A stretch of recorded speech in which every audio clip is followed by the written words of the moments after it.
So we're with Esther Derby, who is a consultant and author on agility and agile processes and management of those processes, correct? That's right.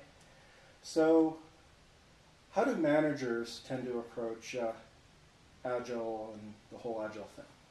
Well, I think in some ways managers figure if those people over there, those developers, fix their stuff, then everything will be fine. But that's never the case. Right. Unless you also address the management issues, fixing the methods isn't going to really solve the problems. So I think that's one of the traps that managers fall into, is thinking that if we just fix that over there, everything will be fine. When in reality, you have to adjust the entire work system. And that's a management job.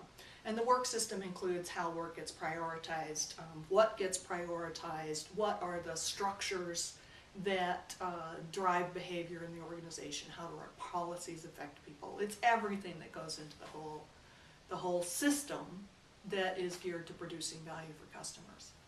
Right, and so again, that's one of the key aspects of agile, is producing value for customers. It's not necessarily about your TPS reports, so to speak. Right. So how do managers deal with that? Because a lot of managers traditionally, anyway, at least a few years ago, were all about the TPS reports. So have we seen a shift yet in the focus from just, here are the business processes, you must do them, versus here's what we do to produce value? Well, I'm working on it.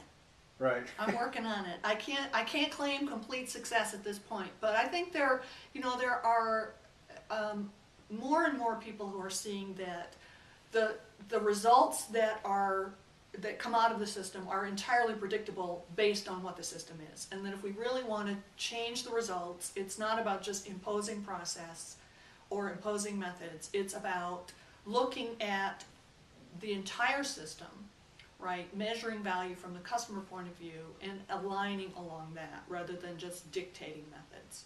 So taking a much bigger view. I've been getting calls lately from people who want agility assessments. They want to know how agile they are on a 10-point scale. And that really misses the point, as you say, right? Because what really matters is, are you satisfying your customers? Are you satisfying your stakeholders? Are you satisfying your employees? And if you're not doing those three things, you're not going to be viable as a business. Right.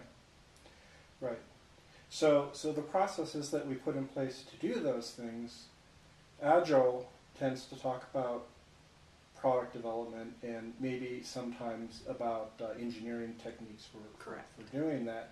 But you're working on is kind of the next layer above that, the systems that need to be placed to support that. So what kind of things outside of just the strictly technical disciplines can companies do to help support the agile processes, like HR and the environment and that sort of thing? Oh, well, this is a long list.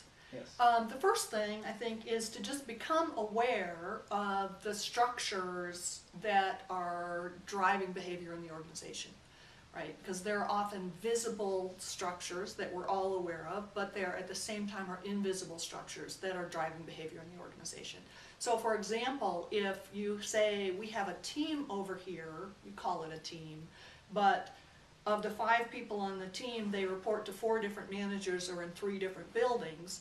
Those reporting structures and those buildings are also driving behavior on the team. So becoming aware of how the structure is affecting the ability of people to get work done is a critical thing that managers can do. And then they can change that, right? They can change some of those invisible structures to make it easier for people to do work.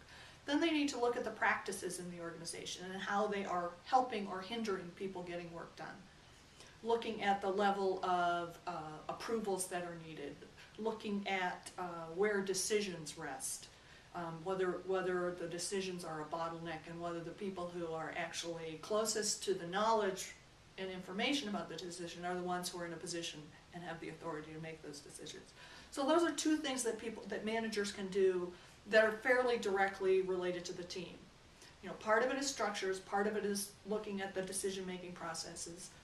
They can renegotiate their relationships with the team, right? Because part of what keeps us locked in our current situation is a dynamic of dependency where managers over control, which makes it hard for people who are doing the work to take responsibility, right? And that's self-perpetuating, right? So renegotiating that will make it easier for people to actually take responsibility in our organization. So, kind of that's on the team level.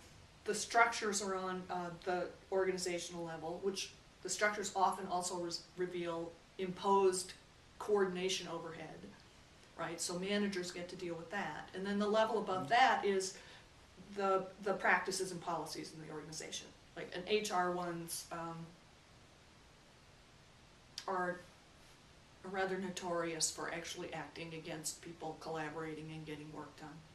I mean, for example, if you look at the individual performance appraisals that actively work against people collaborating, look at ranking systems that actively work against people helping each other. Right. So managers need to become active in addressing those processes.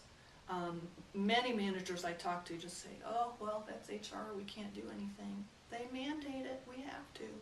But I'm talking to more and more managers who have said, I'm not doing that this year, and these are the reasons, and I haven't heard of anybody getting fired for not doing those mandated processes, right? And then you talk to HR about the impact it has on people, and you help them work out different systems that will be more effective for helping support people doing work rather than getting in the way. Right, so we're not necessarily eliminating the process of doing evaluations, we're just changing the nature of the evaluation. Oh yes, we are eliminating performance evaluations.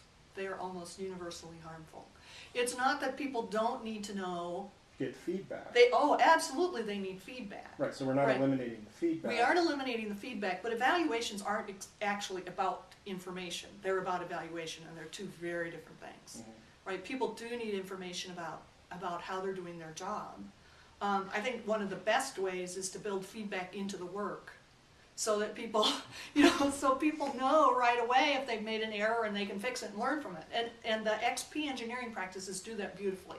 Right? They do that beautifully. And people need feedback from their peers. I think feedback from peers is more powerful than feedback from managers because, let's face it, if your manager hasn't written any code in 10 years, they're not in a position to give you feedback about your code, right?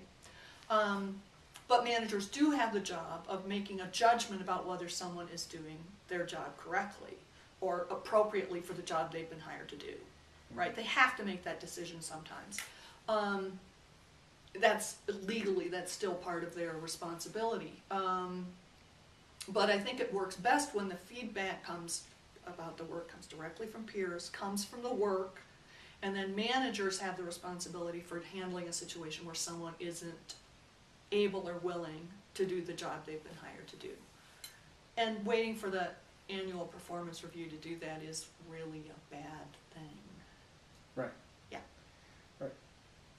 So any other aspect of what organizations do we're seeing changes in? Aside from, say, assessment. So like the work area, a lot of agile processes support team room type environments. Right. Sometimes you hear horror stories about how facilities won't allow that kind of arrangement. We can only set up cubicles, kind of thing. Is that changing as well? Is there recognition that team rooms can have value? I think there's a lot of recognition that team rooms have value. Mm-hmm. I'm not sure that the corporate policies have caught up with that. And that's another area where managers need to work on these organizational practices that actually hinder getting the work done. I've got a million stories, and one of them is about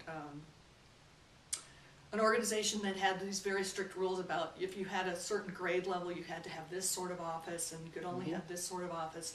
They actually walled off windows on one whole floor because the people who sat there didn't have the grade level that allowed them to have windows. Right. How crazy is that? Right? These are policies that actively get in the way of people doing the work that keeps the business in business. Right. So what kind of message does that send to the people craziness. Right, the draconian kind of rules? Yeah, that don't support anybody to get the work done. So I think managers need to be a little more proactive in helping those parts of the company understand how those policies actually affect people's ability to get work done.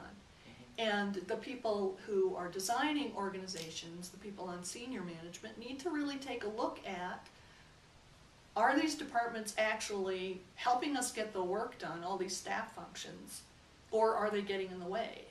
Right? I mean, I don't think all facilities people are bad people. I don't think all HR people are bad people. But they're not focused on getting the work done. So it's more the lean idea of removing the waste from the process and doing the things that add value. I would prefer to say focusing on what adds value, because Right. nobody likes to be told that they're waste. Right. And when you tell someone that they are waste, they defend. Mhm. Right? That's just kind of normal. Right. Right. Well, thank you for your time. Yeah, my pleasure.